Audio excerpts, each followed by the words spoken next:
সন্দেশখালীতে নামলো NSG commando, খোঁজ বিপুল অস্ত্র ভান্ডারের। রোবট ব্যবহার করে চলল বিস্ফোরকের তল্লাশি, অতি নাটকীয় বলে তোপ কুণালের। নির্বাচনের দ্বিতীয় দফা মিটল নির্বিঘ্নে। বাংলায় 3 কেন্দ্রের ভোটদানের হার 71%-এরও বেশি। শেষ মুহূর্তে তৃণমূল বিজেপি অশান্তি শিলিগুড়িতে। বাংলায় ভোট প্রচারে এসে বাঙালি আবেগে শান মোদির, ইচ্ছা প্রকাশ বাঙালি হয়েই জন্মানোর। শিক্ষকদের চাকরি বাতিল নিয়ে তোপ তৃণমূলকে। চাকরি বাতিল নিয়ে বিরোধীদের কটাক্ষ মমতার।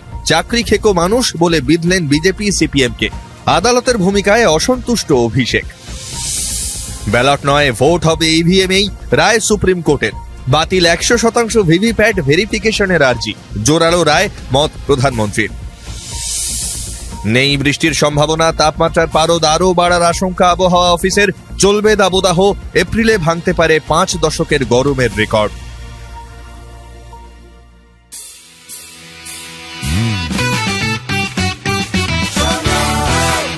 আপনি শুনছেন সংবাদ প্রতিদিন শোনো।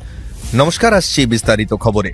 ইডি সিবিআই এর পর এবার সন্দেশখালীতে নামলো এনএসজি কমান্ডো। শুক্রবার তল্লাশি চালিয়ে সন্দেশখালীর একটি বাড়ি থেকে প্রচুর বিদেশি অস্ত্রশস্ত্র ও বোমা বাজেয়াপ্ত করা হয়। সেই বাড়ি ঘিরে ফেলে এনএসজি আধিকারিকরা। বাড়িটির বিভিন্ন জায়গায় স্ক্যানার দিয়ে তল্লাশি চালানো হয়। বিস্ফোরক সন্ধানে কাজে লাগানো হয় রিমোট চালিত রোবটও। জানা গিয়েছে, গোপন সূত্রে পাওয়া খবরের ভিত্তিতে শুক্রবার সন্দেশখালীর আগারহাটির মল্লিকপাড়ায় হানা দেয় সিবিআই। সেখানে স্থানীয় তৃণমূল পঞ্চায়েত সদস্য হাফিজুল খাঁর ভগ্নিপতির বাড়িতে পৌঁছয় কেন্দ্রীয় তদন্তকারী সংস্থা।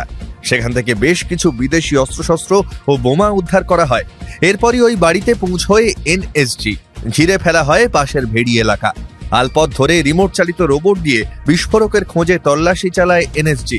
প্রায় 1 ঘন্টা 40 মিনিটের তল্লাশিতে একটি রহস্যময় ব্যাগ বাড়ি থেকে বের করে এনএসজির রোবট। তবে তা উচ্চ ক্ষমতা সম্পন্ন বিস্ফোরক কিনা তা এখনো নিশ্চিতভাবে জানা যাচ্ছে না।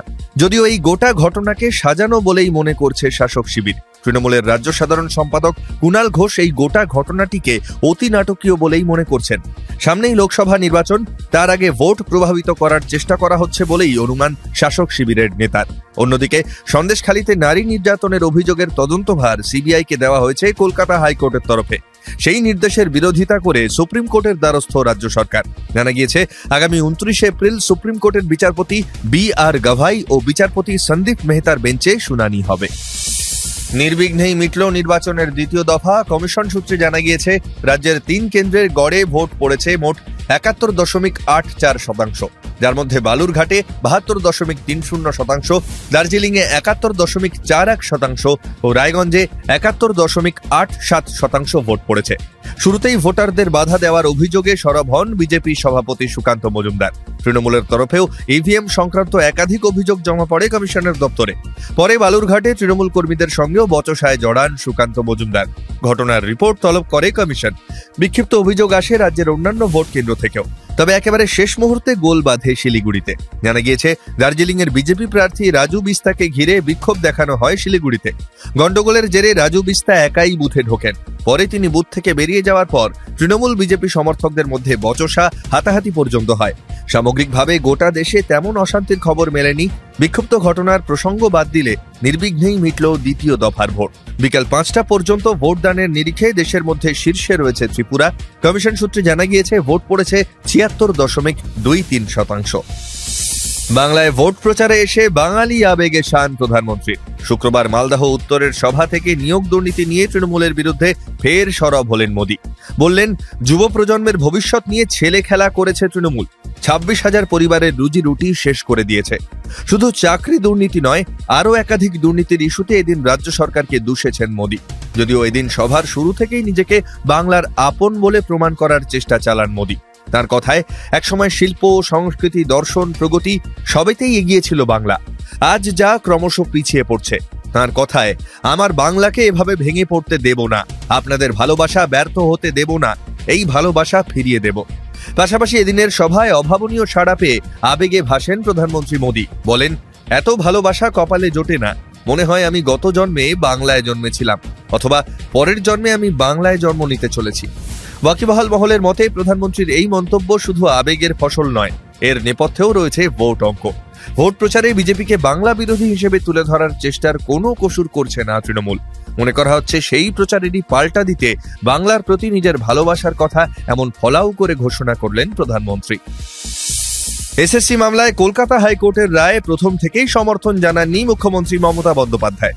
চাকরিহারা 25,753 জনের পাশে থাকার প্রতিশ্রুতিও দিয়েছেন মমতা। শুক্রবার দেবের সমর্থনে পিংলায় প্রচারে গিয়ে এই ইস্যুতে ফের সরব হন তিনি। বিরোধীদের এক হাত নিয়ে চাকরি খেকো মানুষ বলে বিজেপি সিপিএমকে কটাক্ষ করেন মমতা। শুধু তাই নয়, চাকরি হারানোর পাশাপাশি বেতন ফেরতের নির্দেশেও জোর আপত্তি তোলেন মমতা। তাঁর কথায়, যিনি এই রায় দিয়েছেন তার যদি সারা জীবনের সবকিছু চলে যায় আর বলা হয় সব টাকা ফেরত দাও, তাহলে পারবেন? মমতার আরও তোপ, আদালতে এখন বিজেপি খুন করলেও বেল আর তৃণমূল কিছু না করলেও জেল। বিরোধীদের উদ্দেশ্যে তার প্রশ্ন, 26,000 শিক্ষক যদি চলে যায় স্কুলগুলিকে পড়াবে কে? এদিকে একই ইস্যুতে আদালতের ভূমিকা নিয়ে সরব অভিষেকও। কলকাতা হাইকোর্টকে তুলে দেওয়া উচিত বলেই মনে করেছেন তৃণমূল সাংসদ অভিষেক বন্দ্যোপাধ্যায়। তাঁর কথায়, হাইকোর্টের একাংশ যেভাবে বিজেপির সঙ্গে যোগসাজশ করে চলছে তাতে ওই আদালত তুলে দেওয়া উচিত। শিক্ষকদের চাকরি বাতিলের সাম্প্রতিক রায় প্রসঙ্গে তিনি বলেন, এটা ম্যাচ ফিক্সিং বা বেটিং এর মতো। সব মিলিয়ে চাকরি বাতিলের রায়কে কেন্দ্র করে জোর শোরগোল বঙ্গ রাজনীতিতে। ভোট চলাকালীন সুপ্রিম কোর্টে স্বস্তি নির্বাচন কমিশনের। ইভিএম এর সঙ্গে 100% ভিভিপ্যাট মিলিয়ে দেখার আর্জি খারিজ হয়ে গেল শীর্ষ আদালতে। ভোট হবে ইভিএমেই।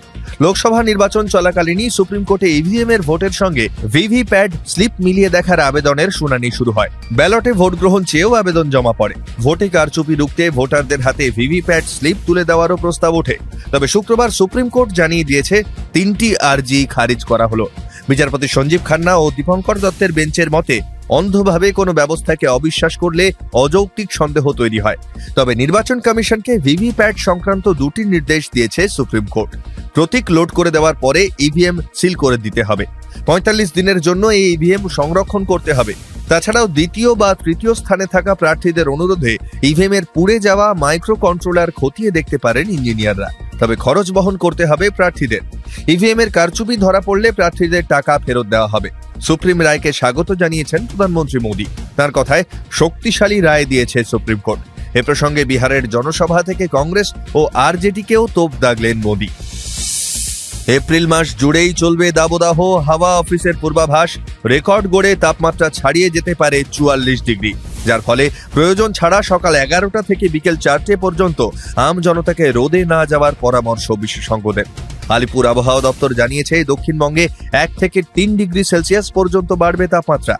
আরও চড়বে পারদ, বাড়বে গরম, তবে পরিষ্কার থাকবে আকাশ। দক্ষিণবঙ্গের সব জেলাতেই তাপ প্রবাহের সতর্কতা। চরম তাপপ্রবাহের লাল সতর্কতা পূর্ব ও পশ্চিম মেদিনীপুর, ঝাড়গ্রাম, পশ্চিম বর্ধমান ও বাঁকুড়ায়। তীব্র তাপপ্রবাহের কমলা সতর্কতা বীরভূম, পূর্ব বর্ধমান, হাওড়া, হুগলি, উত্তর ও দক্ষিণ 24 পরগনার কিছু অংশে। বেলা বাড়লে জেলাগুলিতে রীতিমতো লু বইবার সম্ভাবনা। কলকাতা, পুরুলিয়া, নদিয়া ও মুর্শিদাবাদে তাপপ্রবাহ থাকলেও অপেক্ষাকৃত তীব্রতা কম থাকবে। উত্তরবঙ্গের নিচের দিকের জেলাগুলিতেও তাপপ্রবাহের সম্ভাবনা। মালদহ ও উত্তর দিনাজপুরের তীব্র তাপপ্রবাহের চরম সতর্কবার্তা। তাপপ্রবাহের কমলা সতর্কবার্তা দক্ষিণ দিনাজপুরেও। কোচবিহার, আলিপুরদুয়ার ও জলপাইগুড়িতে গরম ও অস্বস্তিকর আবহাওয়ার হলুদ সতর্কতা। দার্জিলিং, কালিম্পংয়ের পার্বত্য এলাকায় বিক্ষিপ্তভাবে হালকা বৃষ্টির সামান্য সম্ভাবনা। বাকি কোথাও বৃষ্টির সম্ভাবনা রয়েছে বলে জানায়নি হাওয়া অফিস।